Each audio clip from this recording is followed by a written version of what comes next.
तो सिंह लगन के लिए हम विचार करेंगे अगस्त का महीना आपके लिए किस प्रकार से रहने वाला है। आपका ये लगन चार्ट आपको आपके सामने दिख रहा है स्क्रीन पे। यही कुछ इस तरीके से चार्ट आपका बनेगा जब भी आप अगस्त का गोचर अपने चार्ट में अप्लाई करोगे।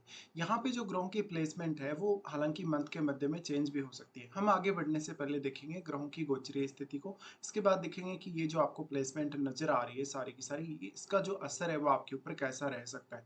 अगर हम गोचर में बात करें तो सबसे पहले सूर्य को देखते हैं। सूर्य 17 अगस्त तक कर्क राशि में गोचर करने वाले हैं और उसके बाद वो सिंह राशि में गोचर करने लगेंगे। बुध का गोचर 10 अगस्त तक कर्क राशि में होगा और अभी ये वक्री कंडीशन में रहेंगे। 30 अगस्त को फिर ये सिंह राशि में प्रवेश कर जाएंगे। शुक्र का गोचर होगा 21 अगस्त तक मिथुन राशि में और उसके बाद कर्क राशि में। मंगल अभी कन्या राशि में रहेंगे जबकि बृहस्पति मिथुन में ही रहने वाले हैं, जहां शनि अभी देखा जाए तो मीन राशि में वक्री होकर गोचर कर रहे हैं। चंद्रमा आपको 1 अगस्त को तुला राशि में देखने को मिलेंगे। वहीं राहु केतु के गोचर में अब कोई बदलाव नहीं है। जहां राहु कुंभ राशि में अभी गोचर कर रहे हैं, वहीं केतु सिंह राशि में। तो ये गोचरीय स्थितियां हैं, इनको देखना हमारे लिए काफी ज्यादा जरूरी हो जाता है जब भी हम मंथली गोचर की बात कर रहे होते हैं। अब हम देखेंगे वास्तव में इसका जो रिजल्ट है वो आपके लिए कैसा रहेगा। देखिए, सूर्य आपके लग्नेश है और लग्नेश होकर वो 12वें घर में गोचर कर रहे हैं। 12वें घर में गोचर कर रहे हैं, वो बुध के साथ भी हैं। ऐसे में देखिए, ये टैलेंट के लिए बहुत अच्छा है। आपका स्वयं का जो प्राकृतिक टैलेंट है, जो प्रकृति ने आपको दिया है, यहाँ पे सूर्य है तो मुख्य तौर पे उन लोगों को बहुत फायदा है जो विदेश में रह रहे हैं या विदेश जाना चाहते हैं आने वाले समय में। सूर्य का ये गोचर हालांकि परिवार के साथ हो सकता है, आपको उतने ज्यादा अच्छे रिलेशन ना दे, इवन पिता के साथ भी। यहाँ पे अब सूर्य के होने से लेकिन आपकी इमेजिनेशन काफी अच्छे से काम करेगी और आपकी क्रिएटिविटी भी। और बुध के साथ होने से आप उन सारी की सारी जो अपनी क्वालिटीज हैं उनका अच्छे से फायदा भी उठा सकेंगे। सूर्य यहाँ से फिर आपको काफी ज्यादा हेल्प करेंगे आपके 6th हाउस से जुड़े हुए मैटर्स में, क्योंकि वहां वो दृष्टि डाल रहे हैं। और यहाँ फिर बुध का दृष्टि भी है। भले ही बुध यहाँ रेट्रोग्रेड कंडीशन में है, लेकिन बुध को यहाँ सूर्य से काफी सहायता मिल रही है। और सूर्य और बुध दोनों का ही दृष्टि जो 6th हाउस पे है, इससे आपका रूटीन अच्छा बना रहेगा, आप समय पर काम करेंगे। साथ में आपके जो भी साथ काम करने वाले लोग हैं या जो आपके बॉस वगैरह हैं, उनके साथ आपके रिलेशंस भी ठीक ठाक रहेंगे। यहाँ पे इनका प्रभाव पड़ रहा है सूर्य का। तो मुख्य तौर पे आपके लिए कोई भी कंपटीशन फाइट करना आसान होगा। कंपटीशन फाइट करने के साथ साथ ऐसी कोई भी समस्या जो आपके 6th हाउस से जुड़ी है या आपको आपकी डेली लाइफ में आ रही है, आर्थिक रूप से आ रही है या आपको करियर में आ रही है, उन सभी को आप दूर कर लेंगे इजीली। सूर्य आपके लिए इसलिए भी ज़्यादा इंपॉर्टेंट है क्योंकि वो आपके लग्नेश हैं। लग्नेश फिर आपके लगन में ही आ रहे हैं। ये 17 अगस्त के बाद इनकी स्थिति बनेगी लगन में। तो सूर्य जैसे ही लगन में आएँगे, आपके कॉन्फिडेंस को थोड़ा बढ़ा देंगे। वैसे तो यहाँ केतु गोचर कर रहे हैं, तो यहाँ थोड़ा-सा जो सूर्य का प्रभाव उतना अधिक नहीं रहने वाला जितना वास्तव में होना चाहिए। एक लग्नेश जो अपने ही घर में होगा और अगर लगन में होगा तो वो काफ़ी स्ट्रॉन्ग होना चाहिए वास्तव में। लेकिन यहाँ केतु साथ है। केतु साथ होने की वजह से जो केतु से रिलेटेड भ्रम है वो आपके अंदर थोड़ा-सा फिर भी रहेगा। तो यहाँ पे ये रिलेशंस को लेकर उतना अच्छा नहीं है। आप स्वयं के लिए यहाँ थोड़ा अच्छा मान सकते हैं, कुल मिलाकर पर्सनल लाइफ या अपने पर्सनल रूप से। लेकिन यहाँ सूर्य साथ रहेंगे केतु के, तो थोड़ा बहुत कन्फ्यूजन आप में फिर भी रहेगा। अगर आप मान लो केतु से रिलेटेड किसी फील्ड में आप आगे बढ़ना चाहते हैं, आध्यात्मिक उन्नति करना चाहते हैं या कोई भी इस प्रकार का अन्य काम करना चाहते हैं, तो फिर भी आपको यहाँ फायदा मिल सकता है। यहाँ देखिए, सूर्य फिर लगन में आने के बाद वो एस्पेक्ट करेंगे सप्तम को, जहाँ ऑलरेडी आपके सप्तम में राहु स्थित है। तो ये आपकी मैरिड लाइफ को डिस्टर्ब कर सकता है, आपको बहुत ज़्यादा गुस्सा और बहुत ज़्यादा ईगो दे सकता है। इससे आपकी फैमिली और आपके पार्टनर के साथ आपके रिलेशंस खराब होने की संभावना काफ़ी ज़्यादा बढ़ जाएगी।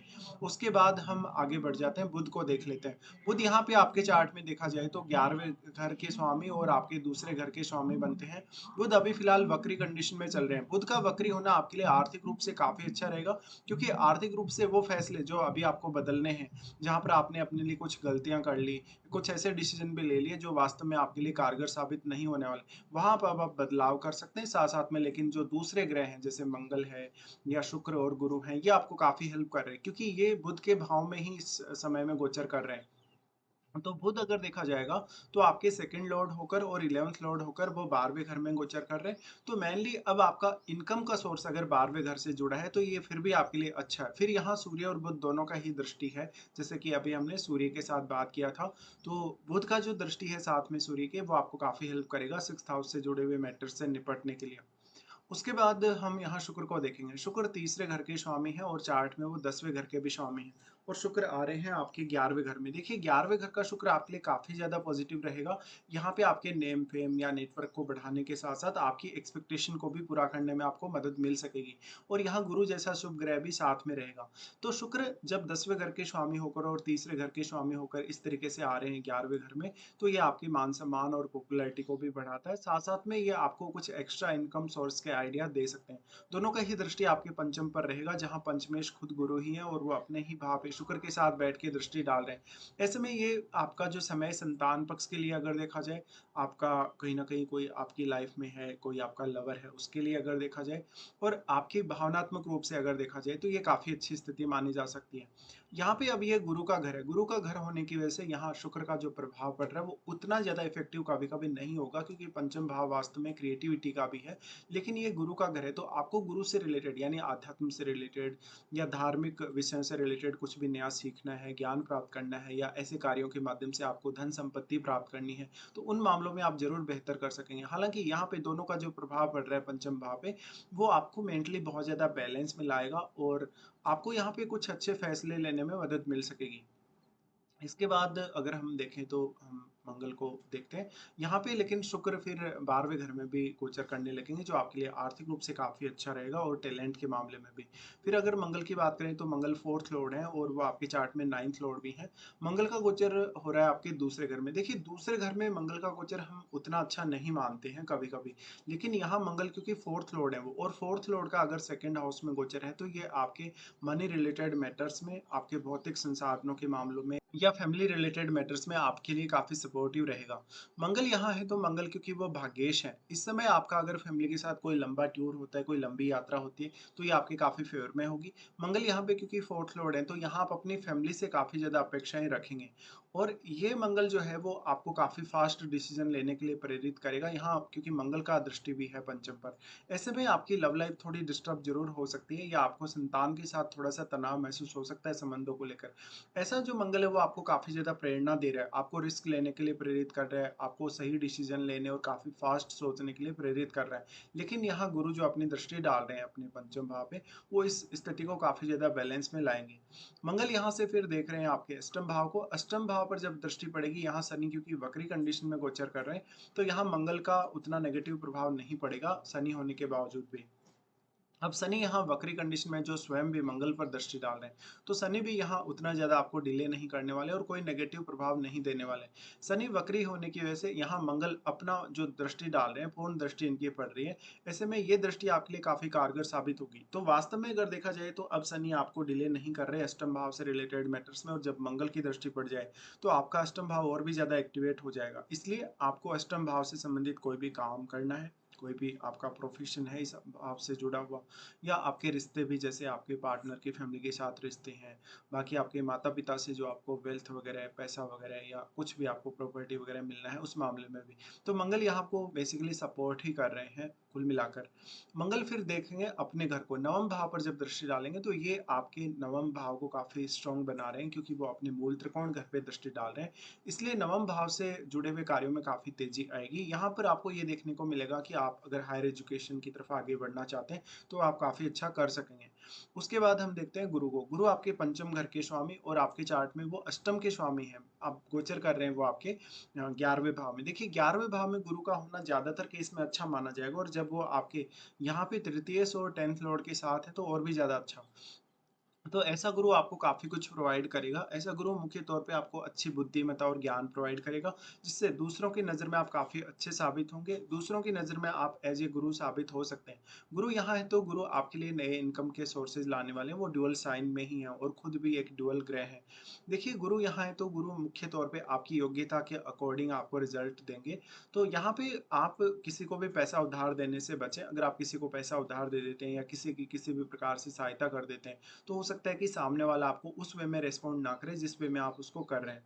गुरु यहाँ से दृष्टि डालेंगे तीसरे घर पे, जहाँ पर वो आपकी योग्यता को बढ़ाने का काम करेंगे, आपके टैलेंट को बढ़ाने का काम करेंगे, आपके कम्युनिकेशन को बहुत ज़्यादा बेहतर करेंगे और क्योंकि वो तृतीय के साथ ही बैठे हैं, तो ये भी एक बहुत अच्छा पॉइंट है। उसके बाद गुरु शुक्र दोनों ही दृष्टि डालेंगे पंचम पे। पंचम पे दृष्टि डालें तो पंचम घर तो गुरु का खुद का मूल त्रिकोण घर है, तो यहाँ और भी ज़्यादा इफ़ेक्टिव रहेंगे गुरु के परिणाम। तो ये आपकी संतान के लिए और आपके अन्य मामलों के लिए, आपके निर्णय लेने के मामले में भी काफ़ी अच्छा होगा। गुरु फिर दृष्टि डाल रहे हैं राहु पर, तो यहाँ राहु के मामले में आपको गुरु थोड़ा सपोर्ट कर सकते हैं। जैसे कि आपको मान लो अभी कोई पार्टनरशिप वगैरह करना है, कोई नया बिज़नेस वगैरह करना, उन मामलों में गुरु के परिणाम ज़्यादा बेहतर रहेंगे।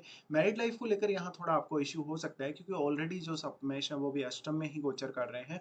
इसलिए मैरिड लाइफ का अगर आपका कोई भी मैटर है तो थोड़ा आपको ज़्यादा ध्यान देना होगा। बट आपको वास्तव में लाइफ में कुछ अपना एक्सपेक्टेड कुछ ऐसा पाना है, कोई चीज़, कोई अपना टारगेट जो आपने बना रखा है, उसके लिए ये बहुत बेहतरीन स्थिति है।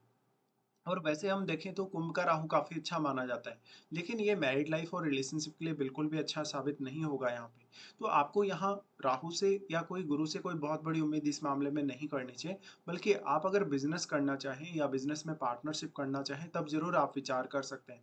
गुरु का यहाँ दृष्टि है तो ये आपके नेम फेम को बढ़ाने वाला होगा, प्रतिष्ठा को बढ़ाने वाला होगा और आपको काफ़ी लोगों से कनेक्ट करने वाला होगा। यहाँ राहु का भी दृष्टि गुरु पर है, तो ये मामले में आप बिज़नेस रिलेटेड कुछ नए क्रिएटिव आइडियाज़ भी अपने लिए खोज सकते हैं। ऐसा राहु आपको स्वयं को बहुत पॉपुलैरिटी देगा, मान-सम्मान दिलाएगा और दूसरों की नज़रों में आपको काफ़ी अच्छा साबित करेगा कहीं न कहीं। उसके बाद अगर हम देखें तो हम शनि पर विचार करेंगे। शनि छठे घर और 7वें घर के स्वामी होकर 8वें में गोचर कर रहे हैं। अब क्योंकि शनि वक्री हो गए हैं, वक्री होने से अब वो आपके 8वें भाव से संबंधित मामलों में डिले नहीं करेंगे, और क्योंकि वो यहाँ पे मंगल की दृष्टि में भी हैं, तो मंगल अपना काफ़ी फायरी इफ़ेक्ट यहाँ डाल रहे हैं। लेकिन शनि वक्री होने की वजह से अब मेनली यहाँ पे मैरिज के लिए उतने अच्छे साबित नहीं होने वाले। बट अष्टम भाव से आपको कोई भी रिलेटेड काम करना है या अष्टम भाव से कोई भी गेन आपको प्राप्त करना है, उस मामले में शनि की आपको सहायता मिल सकती है। शनि अपनी तीसरी दृष्टि डाल रहे हैं 10वें घर पे, जहाँ पर वो आपको कार्य क्षेत्र में भी सपोर्ट करेंगे। यहाँ पर भी आपका जो हार्ड वर्क होगा आपके कार्य क्षेत्र के लिए, वो आपके लिए काम आएगा। साथ में यहाँ तीसरी दृष्टि पड़ रही है, तो तीसरी दृष्टि वैसे तो शनि की अच्छी नहीं मानी जाती, लेकिन यहाँ शनि क्योंकि वक्री है, इसलिए आपको बहुत ज़्यादा कुछ अपने करियर के बारे में सोचने और अच्छे से प्लानिंग करने की आवश्यकता उतनी नहीं है, जितने की आपको वास्तव में होनी चाहिए यहाँ शनि की दृष्टि होने से। तो शनि के इस गोचर में सिर्फ़ और सिर्फ़ आपको जो दिक्कतें आ सकती हैं, वो आपके रिलेशनशिप वाइज़ और आपकी मैरिड लाइफ़ को लेके ही आ सकती हैं। यहाँ जो बैठा हुआ शनि है, जो भी वृद्ध लोग हैं, जो काफ़ी एज्ड लोग हैं, उनके लिए काफ़ी अच्छा साबित होगा। शनि फिर दृष्टि डाल रहे हैं आपके 2nd हाउस पे, जहाँ पर वो आपकी वेल्थ को काफ़ी स्टेबल करने का काम करेंगे। आपको फैमिली रिलेटेड मामलों में बहुत ज़्यादा अनुशासन और डिसिप्लिन देने का काम करेंगे। इसके साथ-साथ फिर वो आपके पंचम पर भी दृष्टि डाल रहे हैं, और पंचम पर ये वक्री होकर दृष्टि डालें, तो आपको सही तरीके से सोचने और सही तरीके से निर्णय लेने के लिए ऐसा शनि प्रेरित करता है हमेशा। और वैसे भी यहाँ गुरु और शुक्र दोनों का ही दृष्टि पड़ रहा है, तो पंचम भाव से रिलेटेड मामलों में भी ये बहुत अच्छी स्थिति मानी जा सकती है। उसके बाद हम यहाँ देखते हैं चंद्रमा को। चंद्रमा आपके चार्ट में 12वें घर के स्वामी हैं।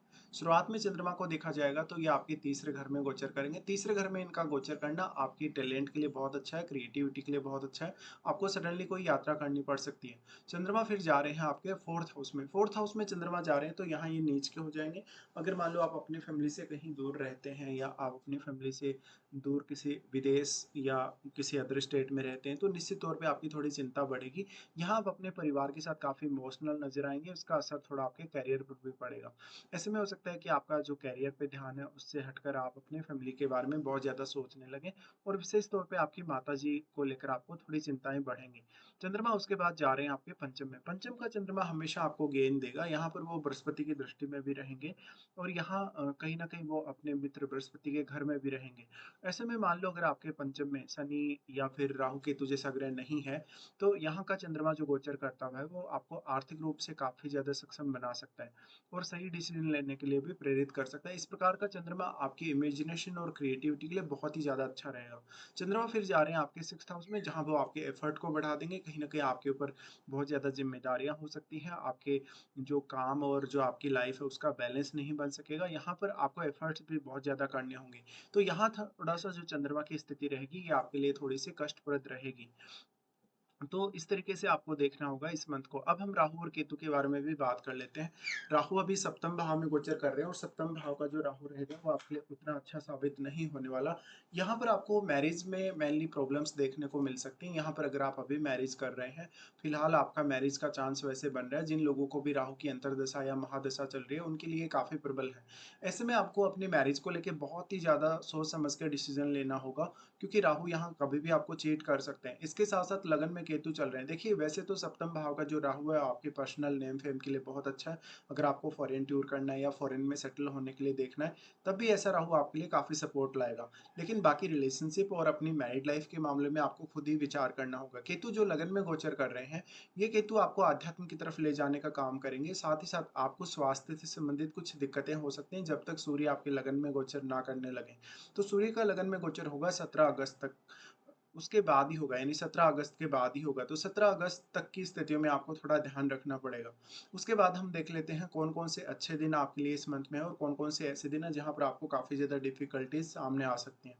सबसे पहले अगर अच्छे दिनों की बात की जाए तो आपके लिए 1 तारीख, 16 से 19 तक और 27 से 29 तक ये दिन काफ़ी ज़्यादा अच्छे रहने वाले हैं। अगर आपका कोई भी काम नहीं बन रहा, किसी भी काम में आपको बार-बार रुकावट आ रही है या बार-बार समस्या आ रही है, तो आप इन दिनों में उन कार्यों को प्लान ज़रूर कर सकते हो। इसके बाद हम देखते हैं आपके लिए कौन-कौन से ऐसे दिन हैं जो थोड़ा खराब रहने वाले हैं। चंद्रमा जब कैप्रिकॉर्न में गोचर करेंगे तो 7 से 9 तक इनकी स्थिति बनेगी। ये 3 दिन आपके लिए काफ़ी स्ट्रगल वाले रह सकते हैं। इस दौरान आपने अगर किसी के भी साथ पैसे का लेन-देन किया, कुछ इस तरीके की और अगर काम किए, जहाँ पर आपके लिए स्ट्रेस बढ़ सकता है, जहाँ पर आपके ऊपर ज़िम्मेदारियाँ बढ़ सकती हैं और कोई लोन वगैरह लेने का इस समय काम ना करें।